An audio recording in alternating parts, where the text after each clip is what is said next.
I'm Nancy Creveling. I'm a master gardener from the class of 2009, and I'll be your moderator today. So as you just heard, this talk is being recorded, and we'll have it available soon on our Master Gardeners YouTube channel.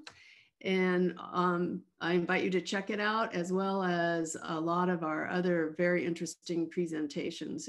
There's a lot of resources there for you. This talk is another in the ongoing collaboration between the Sonoma County Master Gardeners Program and the Sonoma County Regional Library. For many years, as you probably know, each branch of the library system hosted garden talks throughout the year on a wide variety of topics of interest to the home gardener.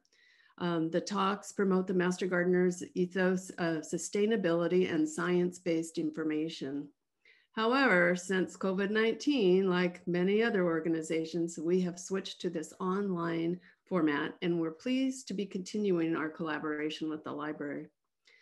We also encourage you to explore our website and our Facebook page and learn more about the University of California's Master Gardener program and the resources that we have available to help you with your gardens and information on how you can become a Master Gardener here in Sonoma County. Just a few housekeeping items before we start with our presentation. If for some reason your Zoom connection drops or freezes, just click on the link again and you can get back in. If you have questions, and we hope you do, submit them through the Q&A, and the chat will probably be disabled, so don't even try to use that at this point, just the Q&A. And you can submit your questions at any time during Suzanne's talk, and we will handle them, answer them. The ones that aren't already covered in our presentation, we'll handle those at the end. So we will also provide special links and other information related to our Monarch topic. So be sure to take a look when we open the chat at the end. There'll be a lot of information for you there. Also, there'll be a QR code at the end you can take a picture of with your phone, and it'll take you to our website. And finally, another reminder, we are recording this presentation. And now it's my great pleasure to introduce Suzanne Clark, whose topic today is, can the monarch butterfly be saved? Suzanne's been a gardener all her life, beginning when she helped her grandma pick peonies and lilies to take to the cemeteries on Memorial Day. She's gardened on 5 continents, so she probably has most of us beat. Suzanne is passionate about saving and providing habitat for butterflies and other pollinators. She's been fostering butterflies and monitoring the flight of the monarchs for Monarch Watch for 20 years. When she was a teacher in Maryland, she and her classes studied and raised monarch caterpillars on milkweed.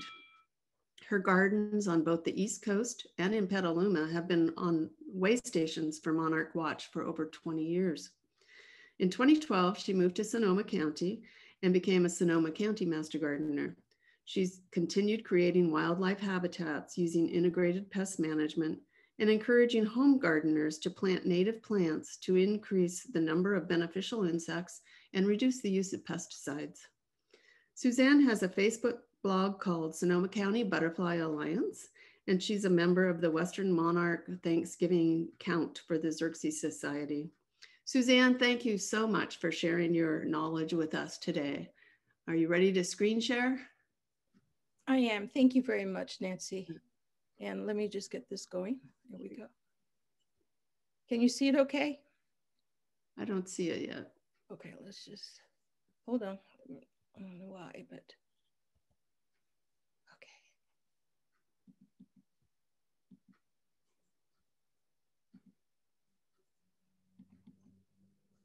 There it goes. Okay. Yeah.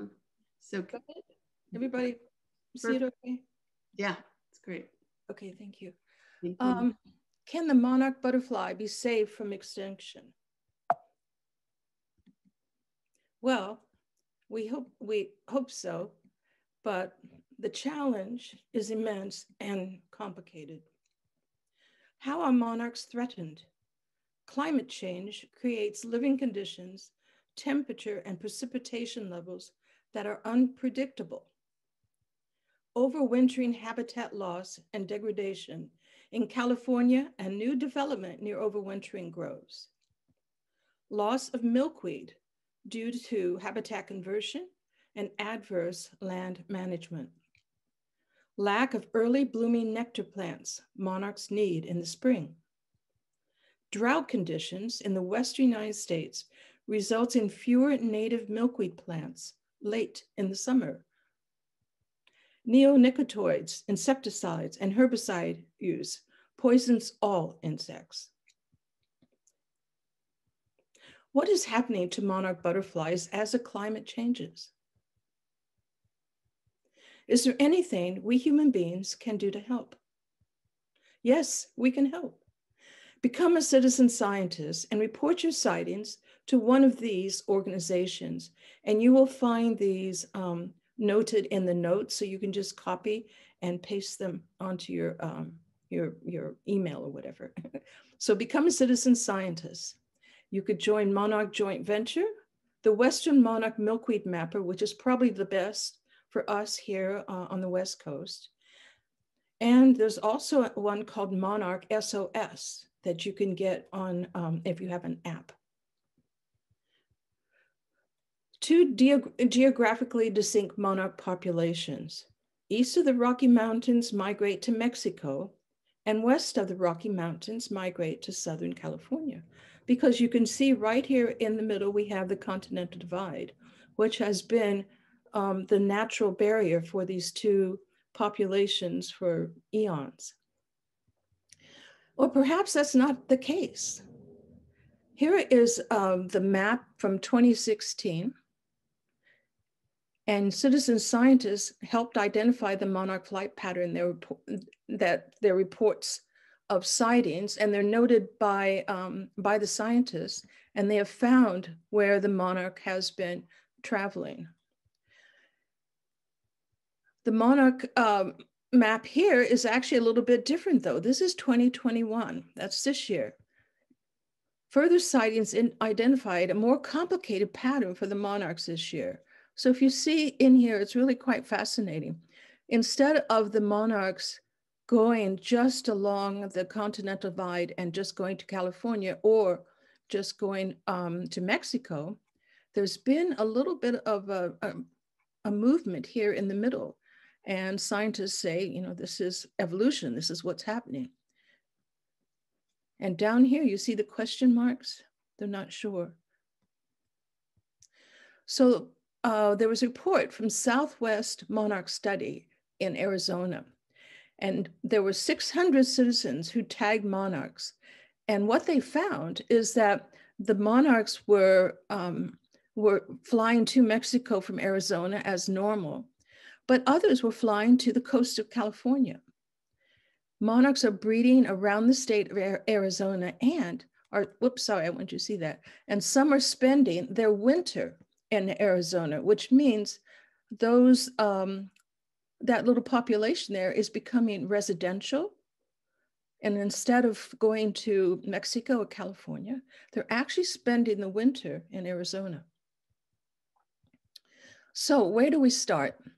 With the butterfly, the egg, the caterpillar, the plant, the changing climate, or the use of neonicotinoids. Let's start by looking at both monarch populations, one at a time, Eastern monarchs and Western monarchs. Eastern monarchs. Well, the monarchs arrive in the oyamel fir forest in Mexico in the state of Michoacán. And here you can see that the monarchs need to cluster together to stay warm on the winter nights up in the mountains of Michoacán.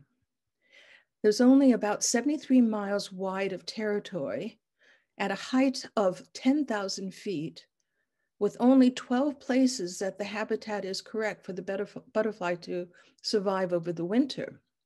And the location of these fir forests are up on a couple of mountain peaks in Michoacán. Unfortunately, they're being threatened by illegal logging and drug trafficking. You might actually have read just recently that a couple of the environmental activists who were trying to save this forest were murdered You know, all these things are very complicated. So here we're going to look at, these are the citizen scientists numbers throughout the years. And if you notice that it's talking about how many monarchs were here in the different years, people were interested way back in the early 1990s and started counting them as they flew by. And so you can see the numbers, and here we are over here. And what might interest you is that in 2015, do you remember when the national government said, please plant milkweed? Well, they planted milkweed, and they think that this might have had a positive impact on what people did. Now, I visited Mexico. I can't believe it's just 2 years ago. And I was very lucky. There was 144% more that year than there was the year before. So here it was. Here's what I saw. And if you look, do you see these clumps? They look like witch's broom. Those are actually clumps of monarchs, like 1,000 in each clump. And here I'm going to show you a video that I took. This was February 2019. Can you see this? So what happens is that the monarchs roost clustered together in their little clusters overnight. And as the sun comes out in the afternoon or in the morning, they will come and fly around, and they will seek nectar plants. And you can see this is like a, we call it a pineapple salvia kind of nectar plant that is native to the area. And here, this is another, these are all clumps inside here of monarchs. I know it's a little hard to see, so I'm going to show you a close-up. That's what each one of those clumps looks like. And here you've got it even more. I mean, just think how many. This is when I was there. And there were so many that they were actually hovering together on the trunks of the trees. And here you can see even closer. This photograph I actually got from the internet because my camera isn't that good, but there's about 1,000 in there. I mean, it's extraordinary. So this is Mexico in the winter. And here you can see, it's quite, I hope you aren't bored with this, but I think it's pretty fascinating. Little orange things are monarch butterflies.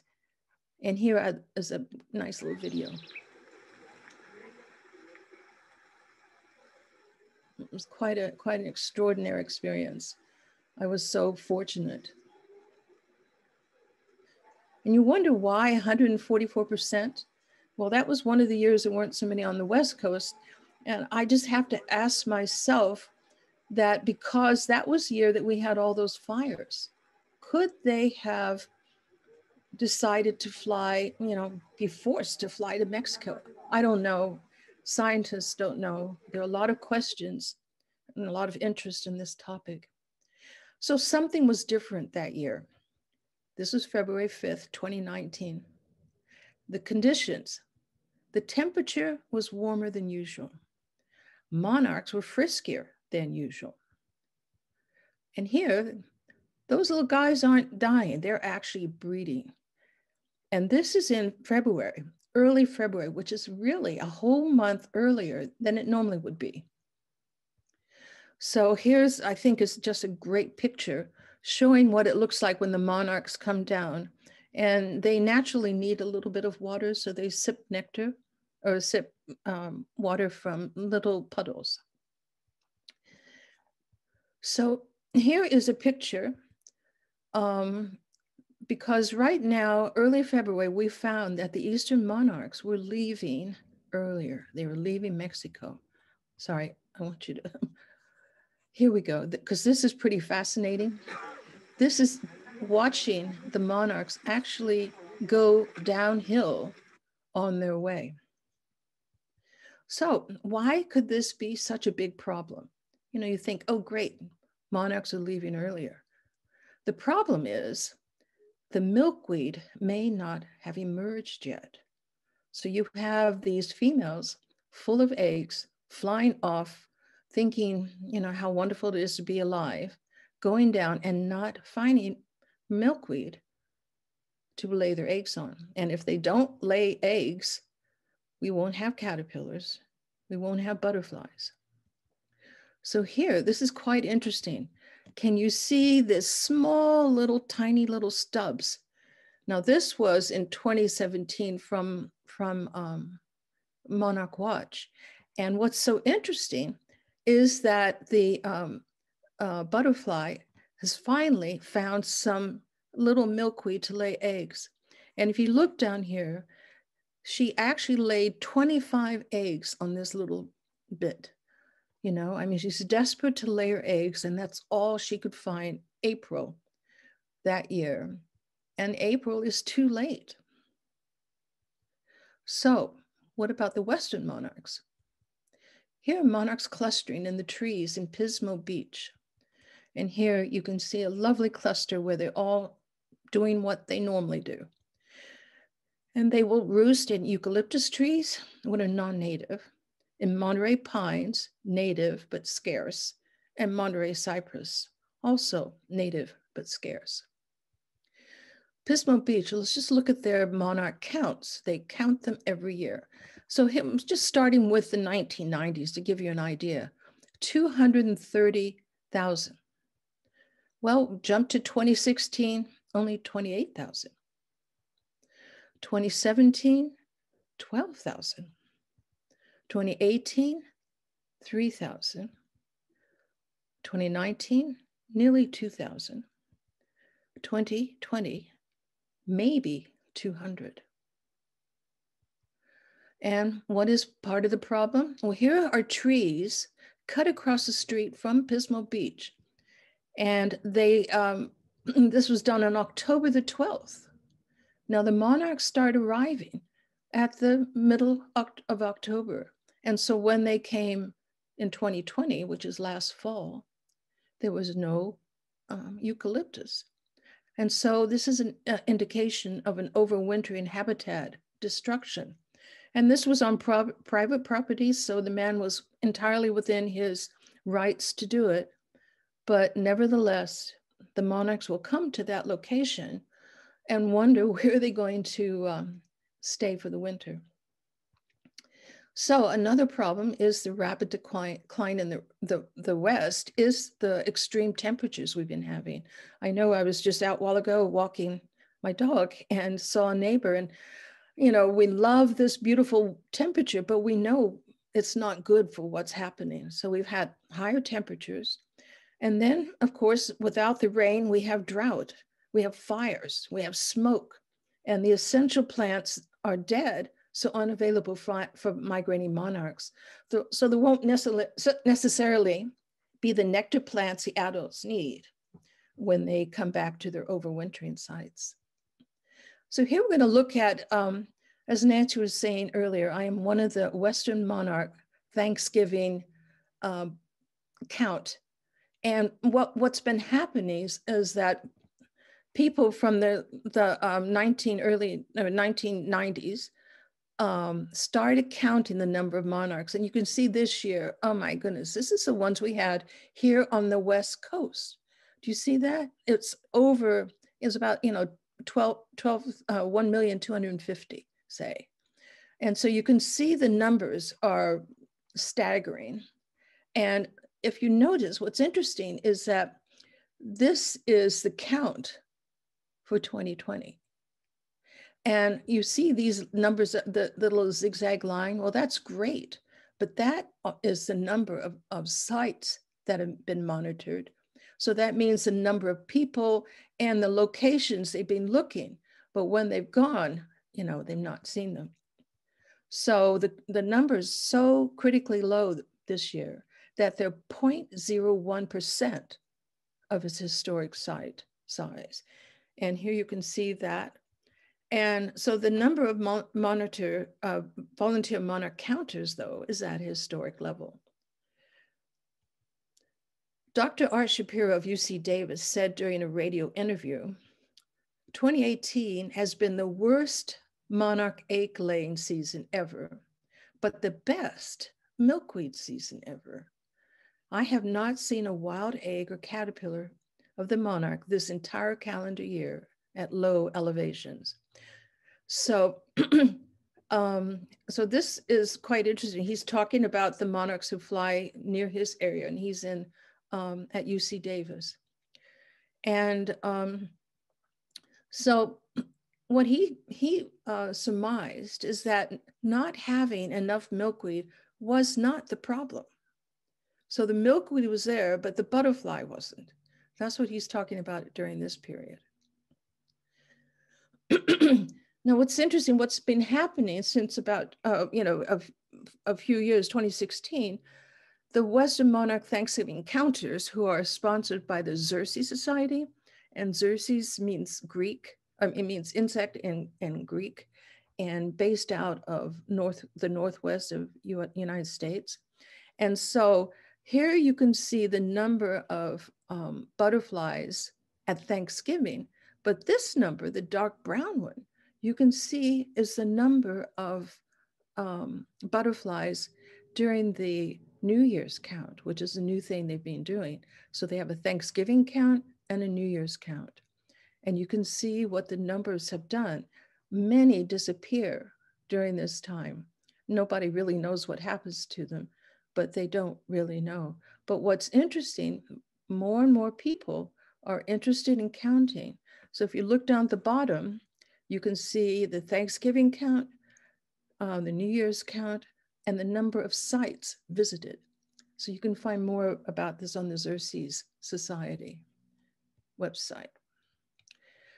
Yes, and that, the good thing is that we have more people interested, and maybe more people can help us try to save the monarch. So what's another way to look at it?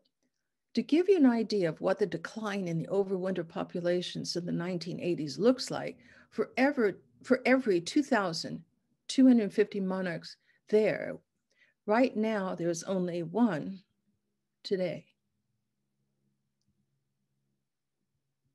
So I want to give you a little bit of history. I've been giving a talk on monarchs with master gardeners since, I think, 2015, 2016. And so this is one I wanted to show you.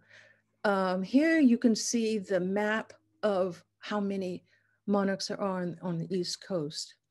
And this was for October the 1st, 2017. What you want to notice is how many monarchs are way up here in Canada at the beginning of October. The temperature was so warm, they were still up that way. So that year, 2016, they had approximately 192,668 monarchs counted. Now, the Xerces Society found that in 2019, the number had dropped to 28,429. So the Western monarchs were down 86% from the year before. So that's 2018 and that's 2016. And again, how lucky it is we have people who want to count them. So the Xerces Society, with their Thanksgiving count, they've been doing that. And so that lasts for about 3 weeks, mid-November to first week of December. If you would like to become one of the people who counts the monarchs, you can go to the Xerces Society and sign up.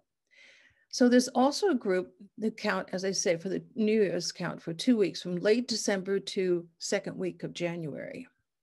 And if you're interested, these are the sort of places where the counts take place. And as I say, if you go down to the Western Monarch website for Xerces Society, it will give you the contact information to learn how to be a monarch counter. So I'm telling you about the 2017, because this is really quite interesting. It says study shows Western monarchs had dropped 97% in 35 years. So this was the next year. So what was really interesting is that there's this tremendous drop. And what we looked at a few minutes ago was how many butterflies were up in Canada. And there was a freak snowstorm in Canada, October 2017. And here you can see a photograph on the Seattle Times taken in Canada of the monarchs with the snow all around them. And the leaves are still on the trees. It was one of these freak changes in temperature that we get with climate change. And so though that generation of monarchs was basically wiped out. California fires were taking place at the same time. So where did the monarchs go when they faced the immense heat, smoke, and fire coming down? Because that's exactly the time when the monarchs come down from Canada to the Sonoma coast and Marin coast down to Santa Cruz. But they met this immense heat. So where did they go? So the Western monarchs are breeding all year long. Now, this is quite a fascinating thing. Some of them are having trouble coming down from Canada, and so some are actually breeding locally all year round. So what does it mean?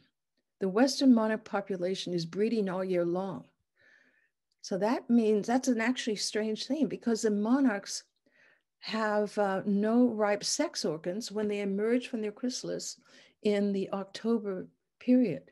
They should then go into something called diapause.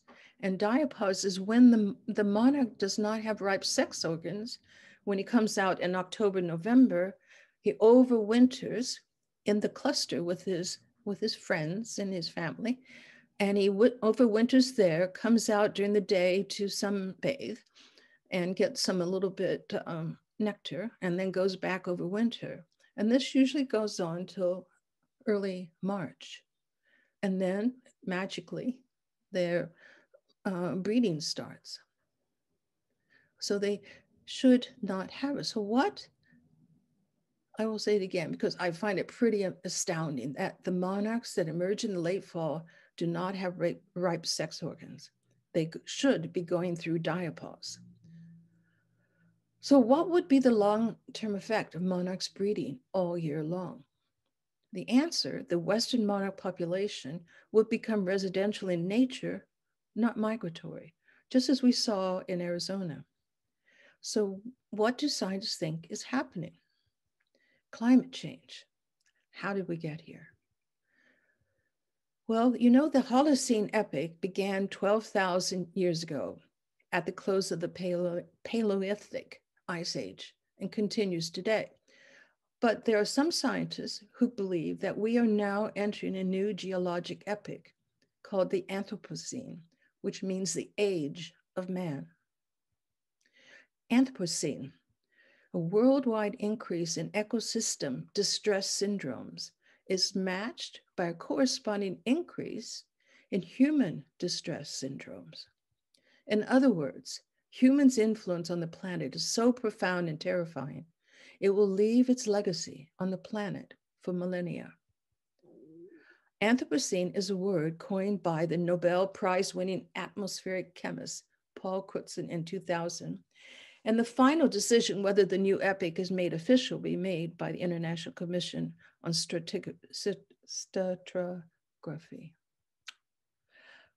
How else are monarchs threatened? Well, hopefully human beings aren't to blame. Let me tell you a little bit about the life cycle of insects, starting first with the incomplete metamorphosis of a grasshopper. The nymph stages always look like the adult. The complete metamorphosis of a monarch butterfly, for example, where it has egg, larva, chrysalis, and adult, the larva, or the caterpillar, does not resemble the adult. So why is this important? Insects that undergo incomplete metamorphosis are similar to mammals like deer or sheep. They are born ready and able to flee from danger. Insects that undergo complete metamorphosis are similar to mammals like domestic pets, us, are born helpless, unable to flee from danger until older and stronger, which means they are more likely to be prey to predators, which means many will not survive. So the monarch life cycle, where do we start? With a butterfly or the egg? Now, this is an ideal scenario for the monarch life cycle. Here we have two monarchs mating. And interestingly enough, sometimes they could mate up to 16 hours. And I wanted to show you, this is my patch of native milkweed. It's the monarch comes and lays an egg, flies to another place, sometimes on a flower, sometimes on a stem, but she'll come back and back because she has hundreds of eggs to lay. And she's so pleased to find native milkweed. And so here we have a close-up of the mother monarch laying an egg.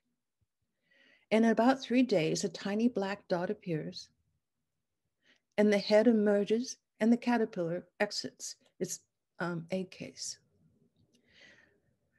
Then, interesting enough, it turns around to eat the egg case for extra protein. So monarch caterpillars eat milkweed.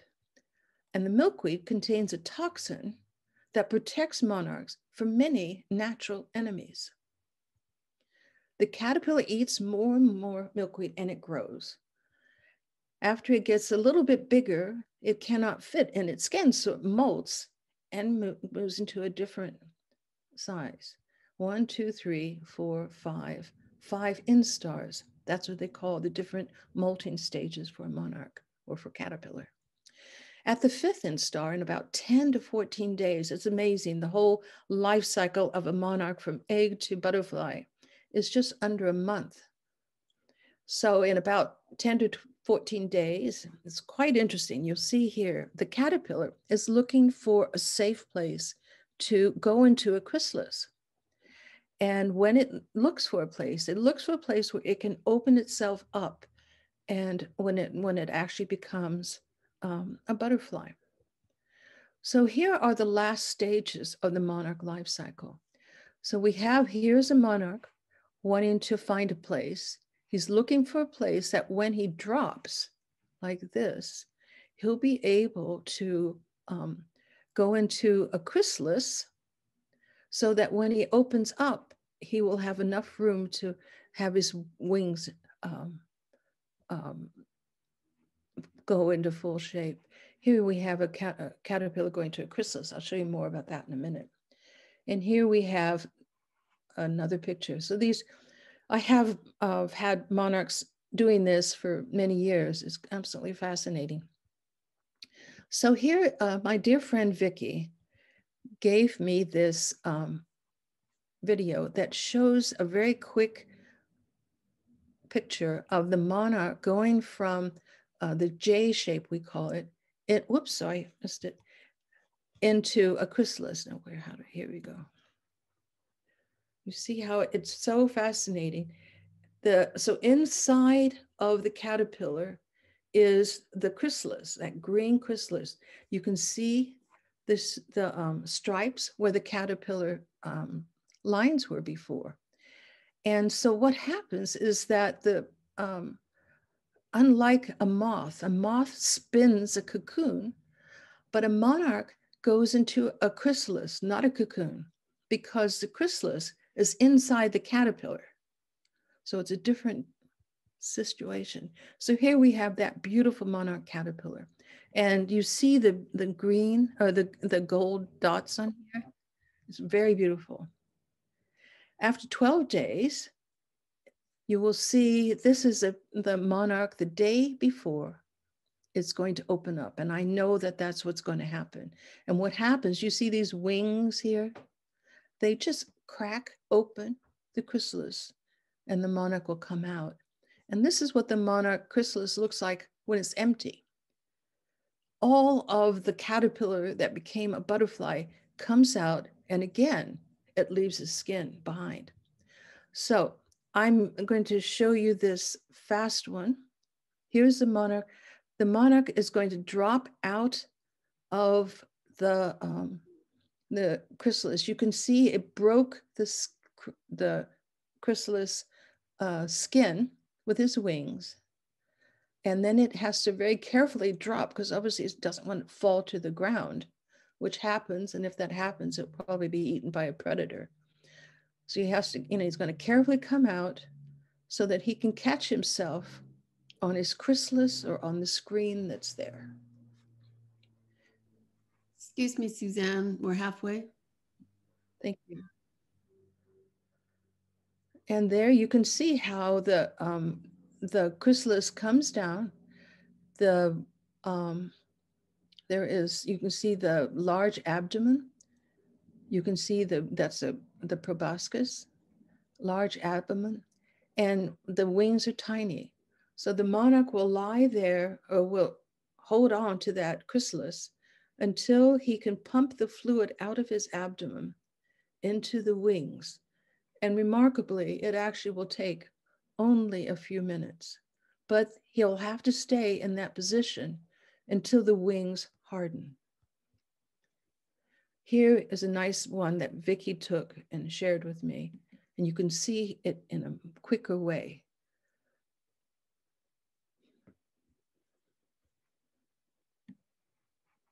Whoops, that's really quick. So you see how the wings expand as it goes down? Thank you, Vicki. And there it is, a beautiful butterfly. So are there any more threats against monarchs? Well, to all caterpillars, meet the beneficials. You know how master gardeners say, yay, beneficials. Well, that's quite true, but perspective is everything. Here we have milkweed eggs we have milkweed and eggs of the monarch. And we have a beneficial insect. That's a ladybug larva, loves to eat eggs of caterpillars. And so do ladybugs, the grown-ups. So here we have monarch caterpillar being caught by spiders. And here we have a praying mantis and another praying mantis. A lizard eats a monarch butterfly. A monarch butterfly is caught by a wasp. Ants will eat caterpillars. Assassin bug sucks the life out of monarch caterpillar. Immature spine soldier beetle and a stink bug will eat the caterpillar. And then we have tachinid flies, a whole new category. And what my friend Kathleen told me, the way you can tell a tachinid fly is that it has a hairy butt. So there it is right there. So tachinid fly lay eggs in a monarch caterpillar. And it's a gruesome thing. If you ever watch it on YouTube, I wouldn't advise it. It's just painful to watch. So there are the eggs. And then you can see the caterpillar is actually parasitized by the tachinid flies. And here are tachinid flies coming out of a monarch chrysalis. A single monarch can host 8+ tachinid flies, so they outnumber them. European paper wasps eat monarchs, and this really infuriates me because they're not native. And they are gruesome. They'll eat any kind of caterpillar. And here's a picture of it eating it there and there. In a few minutes, it's totally gone. So I found a European paper wasp in my bird feeder one day. So I took it off, I put it in a bucket of water and put a lid on it. And guess what? I had no more European paper wasp. So, but wait, have you heard that monarchs eat milkweed so are poisonous to animals? The milky sap from the Asclepias plant is toxic if ingested, eaten, or swallowed. So you should not do it. And if you touch it, you need to really wash your hands. So please be careful. Milkweed contains these carotenoids that protect the monarch. But there's always an exception to the rule. This is a harvest mouse that's the actual natural predator of monarch butterflies in the Michoacán. So, these are monarchs that will have dropped on the ground for one reason or another or died. But nature's way of cleaning up waste is to have creatures who will eat the debris on the ground. So it's nature's way. Birds are another story. This is a famous illustration by Lincoln Brower. And so here's a blue jay eating a monarch butterfly. So it takes a bite, thinks about it, and then he finds it really disgusting, and it actually makes him sick. So, would you like another one? No, thank you. So birds are another story. They will not eat monarch butterflies or caterpillars. But don't despair. Insects are an essential part of the nature's food chain, and many caterpillars do become butterflies. So how else are monarchs at risk? Well, let's look at the anatomy. Like all insects, caterpillars and butterflies have 3 body parts: head, thorax, abdomen. The monarch is no exception. Caterpillars and butterflies may come in many shapes, sizes, and colors, but there is only one way all caterpillars and all butterflies are alike, no matter where they live or how large or small they are. All caterpillars, look at the fuzzy, spiky, in a tent or whatnot, are the same in one way. They all have a mouth and a jaw and chew leaves of their host plant. While all butterflies, no matter how big or small or where they live, have a curly proboscis for sipping nectar from flowers. And here you can see the proboscis. They have no mouth parts. Now you need to hear that. They have no mouth parts. And here's some more amazing close-ups of the proboscis. And here you can see it has pollen on it.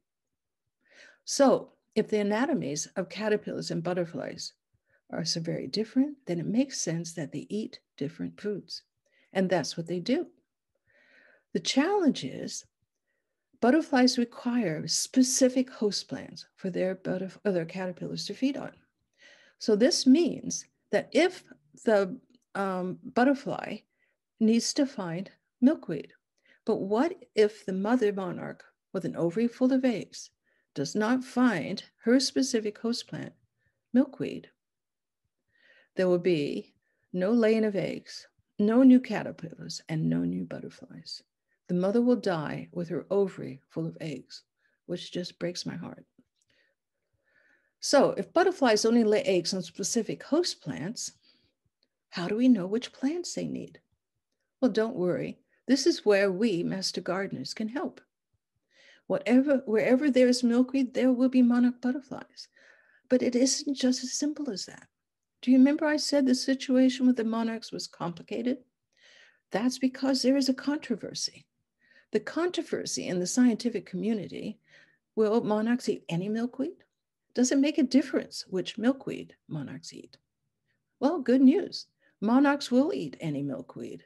Not such good news. Perhaps not all milkweed is good for monarchs. Which milkweed is best for monarchs? Native, of course. Native plants and insects have co-evolved in a symbiotic way to supply each other with the necessities of life. And here is something that I learned just recently. There are 19 California milkweeds. And here are the early emerging. Do you remember I was saying before how we need to supply early emerging milkweed for the monarch to lay her eggs on? And here are the early emerging ones. Now, when we look at that, we all can see over here are the non-native, and we'll go into that too. Narrowleaf milkweed, you can see the location. This is the one that is most typical for us in our area. Here is a showy milkweed. The showy milkweed, you can see the locations of where it is normally found. It's also available to our area. Now this one is called heartleaf milkweed. And look at the location of where it is found. There is a little circle right here where theoretically it's not found, and there. But with climate change and different land uses right now, it might be an idea to look at some of these other kinds of native California milkweeds. Here is one called woolly pod milkweed, and you can see where it is found naturally.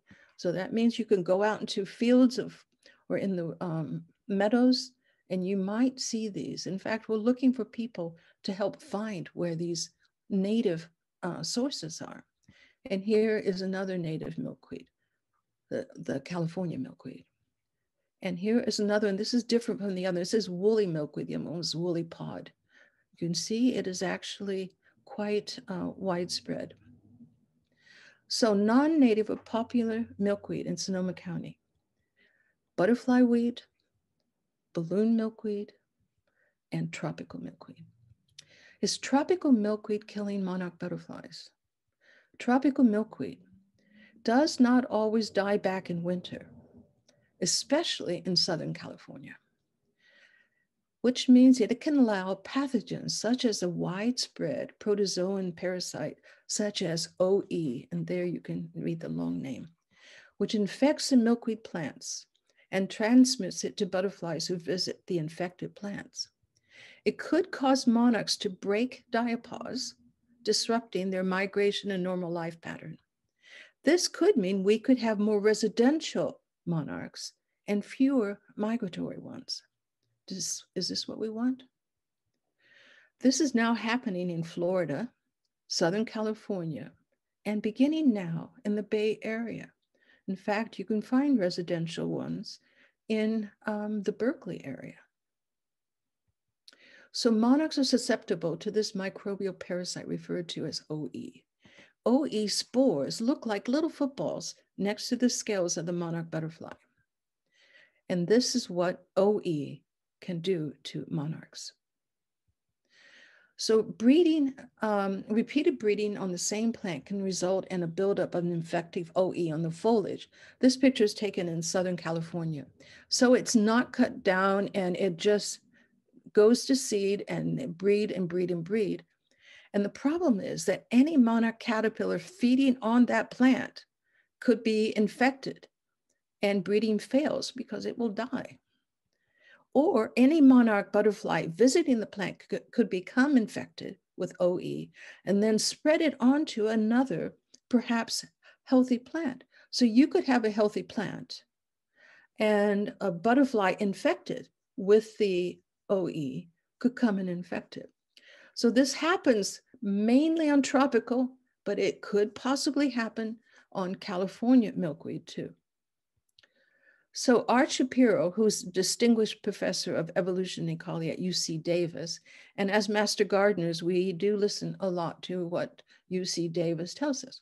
So Dr. Shapiro says the problem can be avoided simply by cutting back your tropical milkweed about 3 or 4 times a year. And this not only gets rid of foliage contaminated with OE, but induces fresh, new growth, which is also probably more nutritious for monarchs too. What does Dr. Shapiro mean when he says to cut tropical milkweed down 4 times a year? Well, this is what tropical milkweed could look like when it's getting large and has beautiful flowers, there's no doubt of it. This is what it looks like when it's been cut down. And the problem with people with tropical milkweed is they do not cut it down enough. So when it's cut down, this is what it looks like. It's not very big. So Dr. James Taylor at Washington State University agrees in an email to Dr. Shapiro. The monarch is a highly adaptable creature. In Australia, where he's from, it took less than 100 years to change his core physiology as part of adaptation to a different climate. So people actually took monarch butterflies there and milkweed, and they were able to adapt. So the widespread intensive use of neonicotinoids, insecticides, is one likely factor behind the current monarch population decline. But even with insecticides, insects can develop resistance over generations. It's a Darwinian approach. Fewer monarchs that are alive and well in California currently are the survivors, those that have beaten the perils stacked against them. Clearly, we need to try and make life as fruitful as possible for these survivors to aid in their population recovery. These monarchs will produce progeny that are also fitter than the general population, and we need to ensure that milkweed is there for them, particularly during spring in California. Jeffrey Glassberg, president of the North American Butterfly Association in Texas, says that his area is packed with tropical milkweed.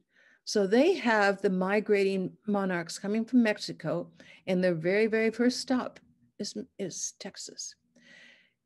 In fact, he says, I conceive of a day when the remaining fir forests and overwintering grounds in central Mexico, now down to a few acres, are wrecked by climate change, and this once great natural spectacle will vanish. In that event, the monarchs will probably overwinter on the Gulf Coast. And tropical may turn out to be the thing that saves a monarch. So, as I said, there is a big controversy. So which milkweed is best for monarchs? Well, native, of course. Native milkweed is the best. So how else are monarchs at risk besides climate change? Well, competition with other native insects. Milkweed, tussock caterpillars, and moth. These little orange and black caterpillars here are not to be messed with because they are poisonous, toxic, just like the monarch. And here is what the moth looks like.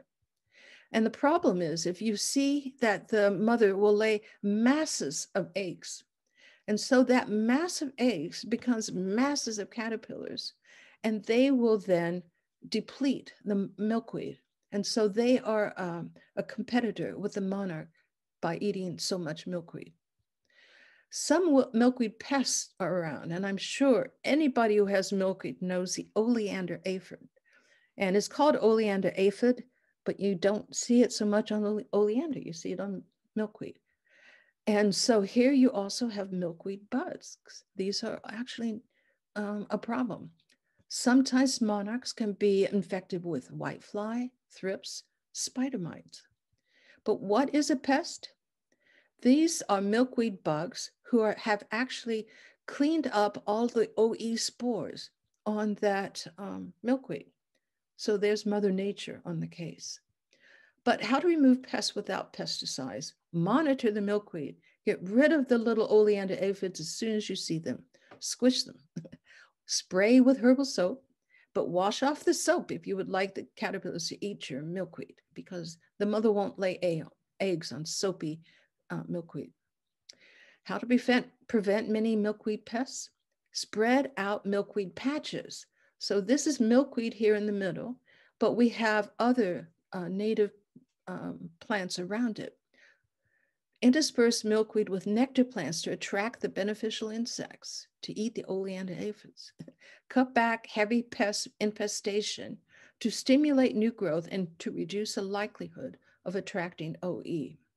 So all monarch mothers will be attracted to recently cut milkweed because they love the new growth, even on native.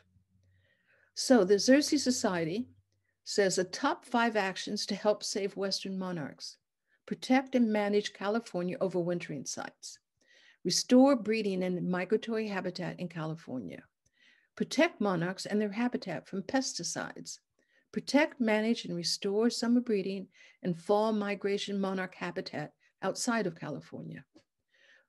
Answer key questions, research questions about how to best aid Western monarch recovery. So you can see that save Western monarchs from the Xerces Society.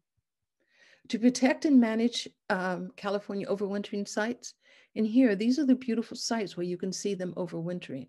So we need to halt the destruction of overwintering habitats, create and implement overwintering site management plans at as many historic sites as possible.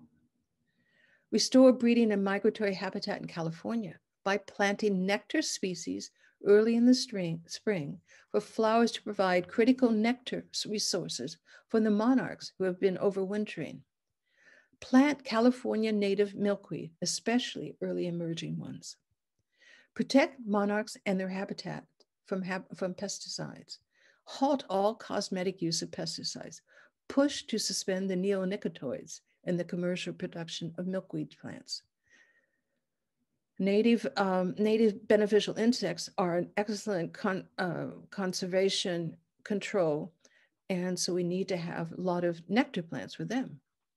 Protect, manage, and restore summer breeding and fall migration monarch habitat. Identify and protect existing monarch habitats from destruction. Manage monarch habitats in a way that minimizes harm. Restore monarch habitats, particularly in areas highly suitable for monarchs and where habitat has been lost. This is where narrow-leaf milkweed has been found. This is in Nevada, and here is narrow-leaf milkweed. Answer key research questions on how to aid Western monarch recovery. Collect observations of monarchs and milkweeds.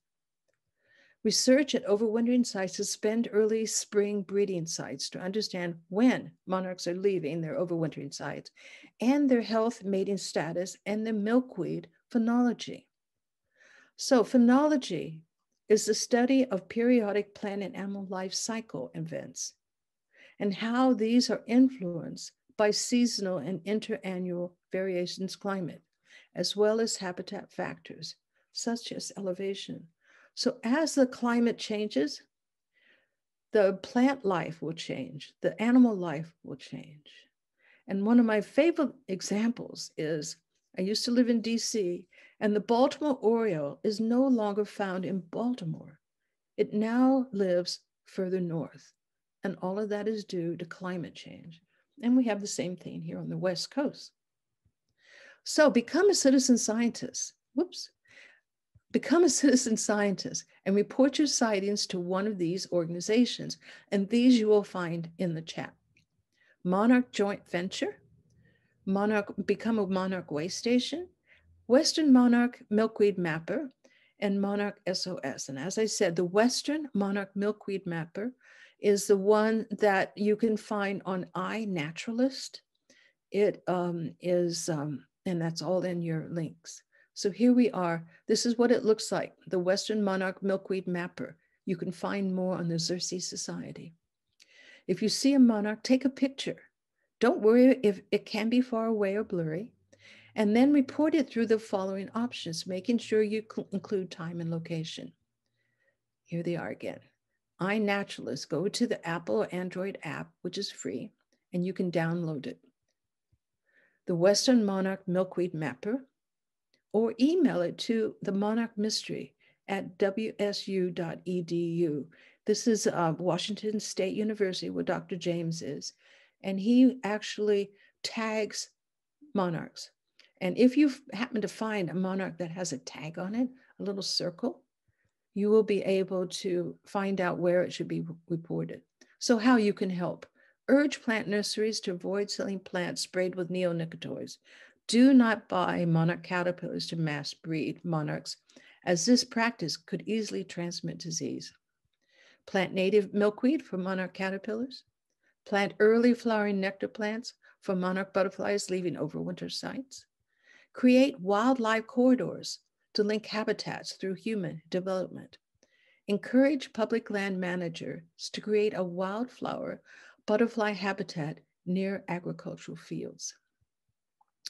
To rear monarchs safely for educational purpose, which I have done for many years, you can go to the Western Monarch, monarchwatch.org and ask about rearing monarchs, and you can do it the safe way. But it's worth it in the end. So here you are, how you can help monarchs. Plant milkweed, create a monarch way station, avoid pesticides, and spread the word. And here you can see what a tag butterfly looks like. And that says wsu.edu. And as I said, you can contact them and let them know that you found a monarch with that tag on it. And it will help us learn where monarchs go to when they migrate south. So thank you. This is brought to you by the Master Gardeners of Sonoma County. We are a nonprofit, and we urge you to support our organization. Thank you. Thank you, Suzanne. That was wonderful. I'm going to go ahead and share my screen.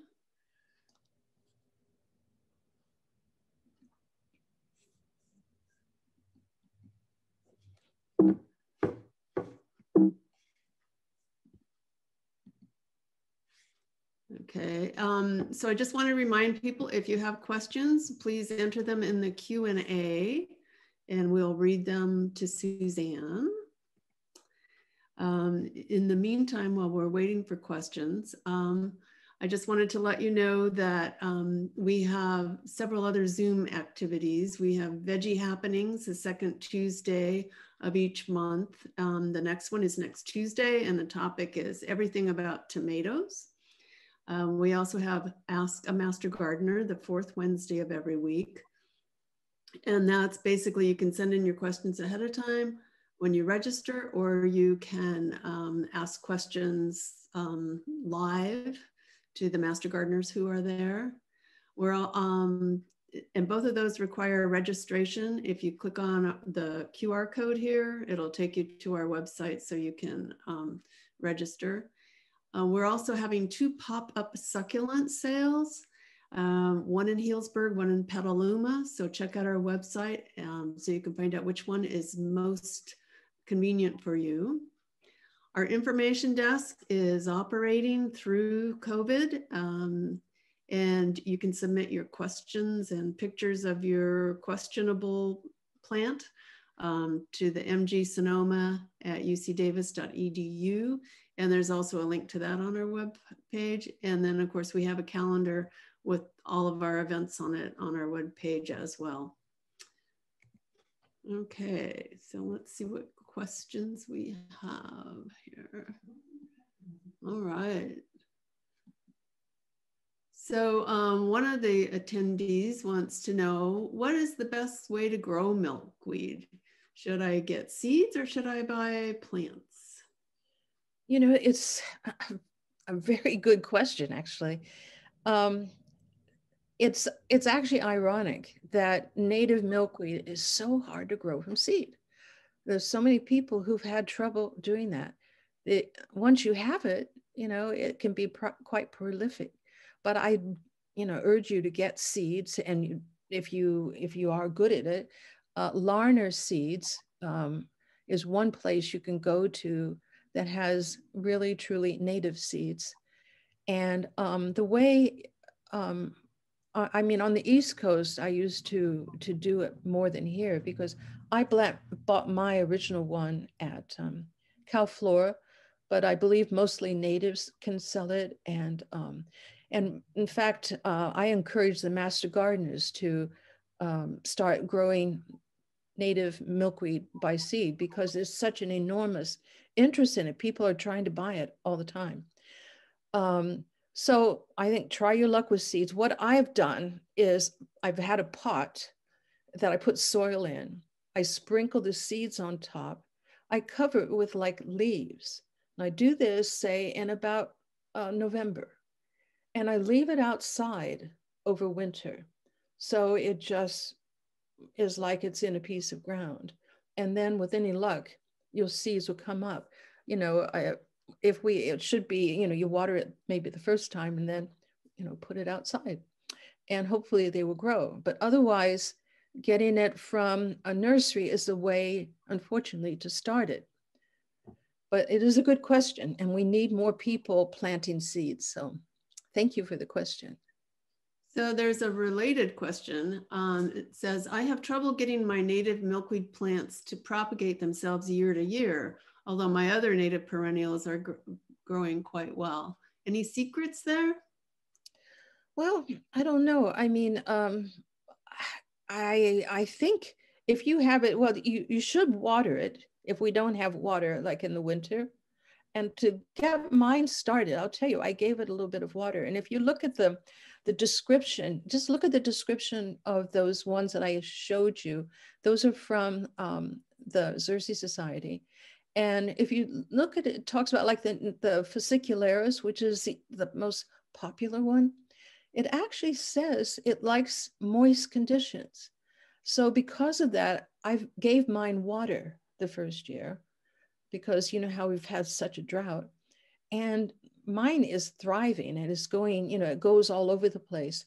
I actually have tried to make slips of it, you know, taking out some with a root and putting it in soil over the winter to see if that works.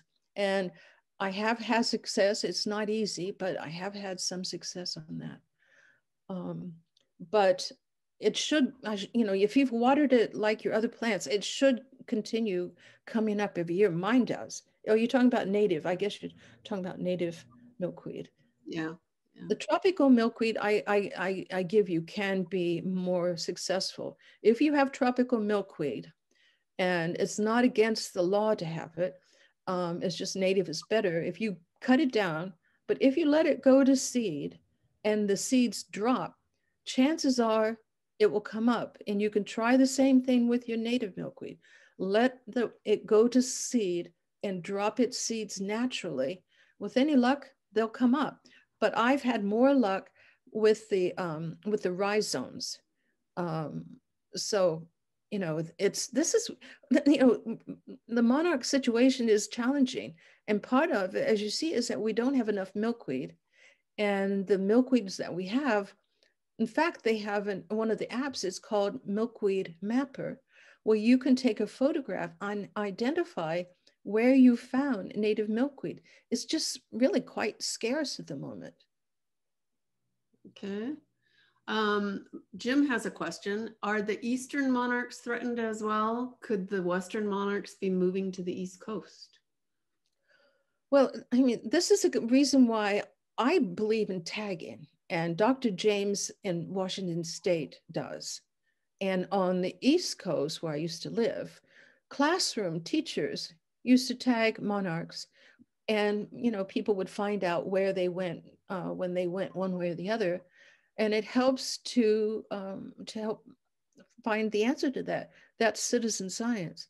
So as I was saying, you know, studies are happening right now because we have the fire and the smoke. Where does a monarch go to when it flies from Canada and it meets all that smoke?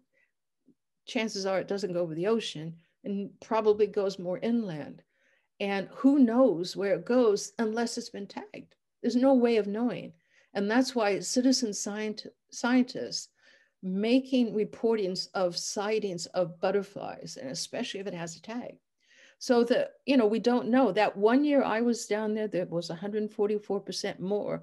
And that was the year there were big fires in Sonoma County. So I don't know. And I've asked the scientists, could that be a possibility? And they said, well, it's a possibility, but we have no proof unless we tag them. So this is a campaign that I'm on, trying to get them tagged. So we have a follow-up question then. What is the best way to handle a butterfly if we're going to look for a tag? Well, you saw, well, you take a photograph and you know, if you have a monarch that's migrating, you don't want to pick it up. I mean, you let it stay, then you take a photograph of it. If you're tagging, you could see in that photograph I showed you a couple of minutes ago, as you hold the monarch by its two wings together, and then you carefully put the tag on its lower wing. And it's very light and, you know, specially made to go onto a butterfly. And it is the only way to track where that butterfly goes, you know? So, yeah. So if you see a tag, it'll be like on the underside on one of the lower wings? Yeah, but you have to get the tag. Getting a tag is not easy because in California, we have not been tagging. And that is something that, you know, is what people are talking about, that maybe that might be an idea for us to understand better.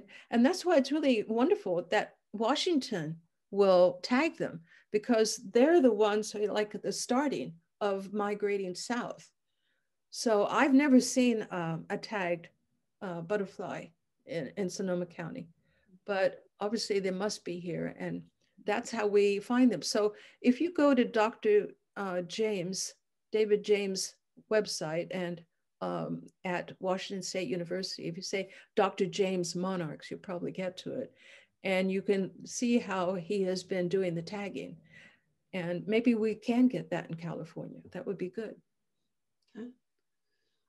We have a question here from Paul. It says, if restoring native milkweed and native nectar plant habitat inland around the West is the answer to rebuilding California overwintering site numbers, then how come the conservation organizations have not been posting photos or videos demonstrating that many of their native milkweed plant restorations on wildlife refuges, farmlands, wet meadows, pastures, roadsides, etc., have been producing many fall migrant monarchs in recent years that could help repopulate the overwintering sites? I'm going to have to look at that question because that's quite. Yeah. Okay. Basically, I think he wants. It is the answer to rebuilding California overwintering site numbers. Yeah. So you're asking, this is what I'm campaigning for. I would like to. So the Xerces Societies is an excellent one to contact, and they are very active. They are definitely interested in doing that. And so I would love for you to help us campaign for that. And the way to do it are the ones I've been telling you about, the Monarch Milkweed Mapper, that's the Xerces Society. And this talk right here, I'm urging you to restore these different places. And I'm actually working with the Rotary Club myself about doing this very thing, to plant native milkweed and nectar plants, say along a roadside. But the thing about it is we need to prepare the site first, you need to clear out all of that thick grass that's there, exposing the soil. Otherwise, just planting on that will not work. You have to expose the soil, and it may take a couple of times, but it can work. It's just that we all need to get out there. If you know anybody who has a farm or whatever, please encourage them to do this. And this is what I'm wanting you to know. We had 0.01% of California monarchs this year. I mean, it's down dramatically. So don't ask me. I need you to help me encourage them. But this is what I'm trying to do. So thank you for that. Yeah, so and it might be something that you can talk to your local Parks and Rec people about. Absolutely. Doing swaths of milkweed or patches of milkweed in parks, along trails. If you've got friends with vineyards, maybe that's someone you can talk to about doing some milkweed plantings in vineyards. Did you hear that happening? I mean, there is a place in Hillsburg, a winery that recently put in a pollinating plant. And we also know that Kendall Jackson has an organic vegetable and native plant garden there with milkweed. So some of them are doing it, but it's absolutely the right way to do. We need to we need to urge all of these vineyards, this monoculture that we have out there, to at least have native nectar plants and milkweed on their on their roadsides or between their rows. This is a popular way of getting change, is for little people to clamor. So be a strong little person and ask your various wineries to do that. That would be super. And farms would be great. Okay. We have another question from Jay. He's wondering if there's a way to share your slides with local schools and libraries. And certainly this is a library talk. Normally this would be done at the library, but it sounds like, Jay, you want it made available as a resource possibly? Well, I do work with the schoolyard habitat group. And and I have gone to schools with I have caterpillars usually that I go trotting off to schools. And I'm so glad you're interested. I would be happy to share this information anywhere. Just contact me and I will be happy to do it. So Jay, if you want to submit your information to our help desk, we can put Suzanne in touch with you that way. And excuse me, this is Claire from the Master Gardeners. Also, this is being recorded, and so that's another resource. Yes. Yeah. Thank you. Let's see. one individual wants to know if you're familiar with Barbara Kingsolver's book, Flight Behavior. I know I read that several years ago. It's about displaced monarchs. I don't know, have you read that, Suzanne? I have. And, you know, I mean, one way to reach people is through novels. And especially when they, you know, could be true. And it's almost, you know, exactly what's happening. And we are, remember, we are creating residential monarchs if we plant milkweed that is active all year round, you know, like tropical milkweed. And so that is a way of encouraging monarchs to evolve in that direction. So yes, I have, and it is, you know, something to think about. Paul wants to know, is there photographic proof that plantings are producing fall migrant monarchs? I think maybe he's wondering fall residential monarchs. Well, the plants don't produce monarchs. You know, the monarchs come from the overwintering sites, and they use their senses to find nectar plants. The only way I can think of is for, you know, individual people to take a photograph. So I have not seen a monarch this year, but when I look on the map, Monarch Mapper or Monarch Watch, I can see a few people have, because there were some overwintering in Bolinas, believe it or not. And so, but there were only 200 in Pismo Beach. So what are the chances you're going to see one of those little guys fly through your garden? So, you know, if you have your camera ready, that is how you can do it. So the thing is, plant it and they will come, right? So what we're trying to do is create a healthy environment for the monarch population by having ideally native milkweed or other milkweeds that's managed to not have any kind of disease, and nectar plants. We can't do anything else. I mean, these are wild animals, and all we can do is try to help it. But the thing is, you can't have proof until you do it. You have to plant it first, and then they come. You know, you can't have the proof before you plant it. So I hope I'm answering you, Paul, because I know this is the second time you asked. I hope that gives you some kind of information. Again, if you want to contact me individually, you can. Okay, and Jay's mentioning that there's a program called Monarchs in the Rough at golf courses, and it's a program that supports milkweed and nectar flower in the roughs at golf courses.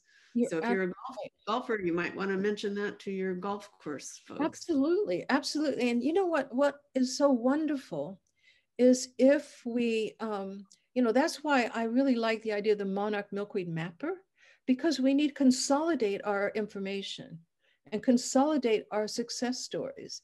And so, Paul, see, you know, if you would have, you know, encourage your golf courses, the farms, and and the Sonoma County Board of Supervisors, why don't we have monarch and milkweed and nectar plants along the roadsides? Why not? You know, once we get it started, we can get, you know, got all this dead non-native grass in Sonoma County, but so much along the roadside. If we got that cleared out and got it, you know, the native started, we would be able to, you know, to improve this situation, I think. Okay. Catherine wants to know, does the pipevine swallowtail population in her garden impede the monarch population? No.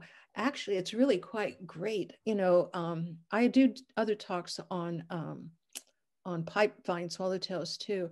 And the pipevine swallowtail, of course, is quite different because it's a local butterfly, and it lays its eggs only on the Dutchman's pipevine. And what I've done with the Dutchman's pipevine, I've planted in my garden. I live in downtown Petaluma, and I have a friend. You know, what I'm trying to do is create a corridor for the pipevine by planting Dutchman's pipevine. And once it gets strong, I've brought in caterpillars because the butterfly should be native here. There's just no pipevine.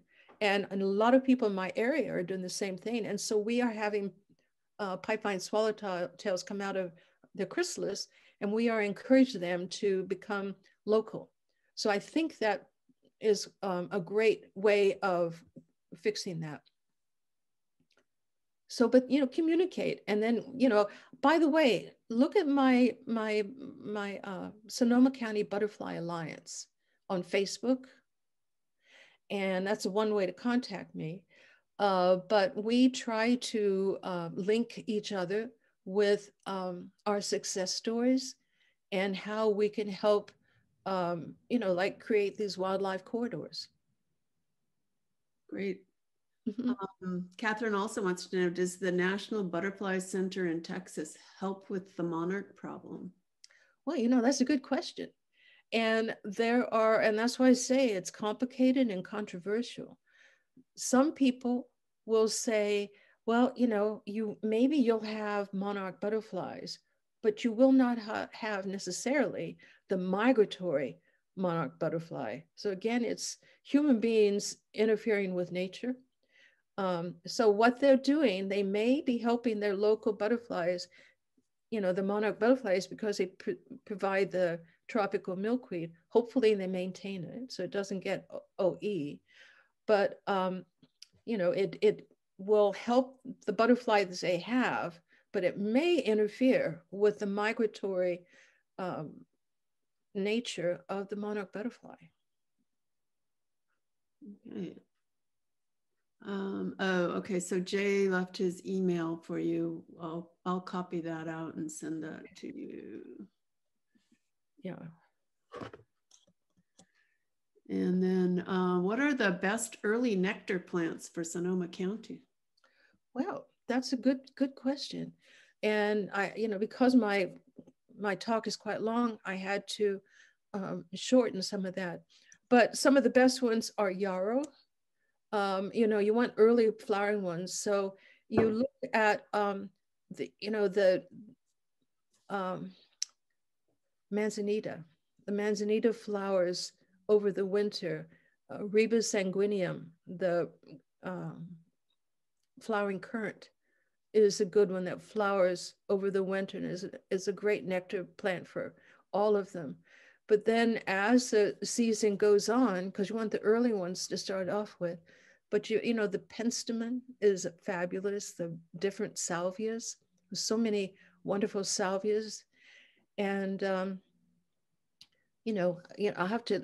I have some more on I have it on my Facebook page, but I had to cut that out of my talk because I know mine was a little bit long. Hope that answers you. Yeah. So, yeah. So once again, for everybody, Suzanne has her Facebook blog, Sonoma County Butterfly Alliance. So you might want to go ahead and check that out and get a lot more help. Jay says, sunflowers like Queen Yellow and Russian Giant are a way for residents and gardeners to attract monarchs as well. And then Susan says, how about mentioning the Hallberg Butterfly Gardens in Grayton, which is... Well, yes, absolutely.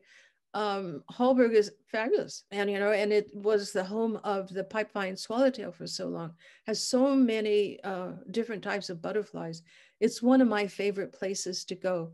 And absolutely. And they actually sell some plants.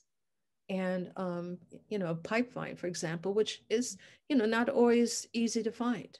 And if you are interested in creating the wildlife corridor, or, like the pipeline corridor, and also with our monarch corridor, really, is by, let's keep in communication through my Facebook page is the easiest thing for you.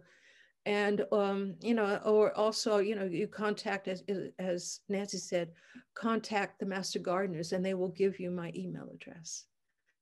And I'm just so glad to see so much interest. I was hoping that would be the case. We have several thank yous. So thank you, Suzanne. And I guess really just thank you everybody for joining us and staying the whole time. That was great. And thank you, Suzanne, for your beautiful, beautiful presentation and sharing all your knowledge with us. And yeah, everybody go to the chat. There's some links in there for you. You want to copy those out. And want to remind you, if you have a library card, you can research and request books and download other things digitally regarding butterflies. And we hope that this has inspired some of you to add plants to your garden and advocate for improving the habitat for the monarchs and basically all butterflies throughout Sonoma County. Actually, so, if you mind, I don't mind, Nancy, I wanted to mention one thing, actually. People interested in pollinating plants, I am giving another Zoom talk. It's called Pollinators and Their Favorite Plants for the Healdsburg pollinators on Tuesday. And if you go to Facebook, which I find quite a useful tool, and you go to Healdsburg pollinators, you should be able to find information on how to register for that talk. And it's sort of like the second side, which is the pollinating side. So I'd be happy for you to join me then. That's on Tuesday at 3 o'clock. Great. Mm-hmm. Well, thank you, everyone. And we have a couple more great program comments. And it looks like we've taken care of all the questions. So thank you, everybody. Thanks, Suzanne, and thanks to everybody who joined us. Hope to see you again soon. Thank you so much. Bye-bye. Thank you.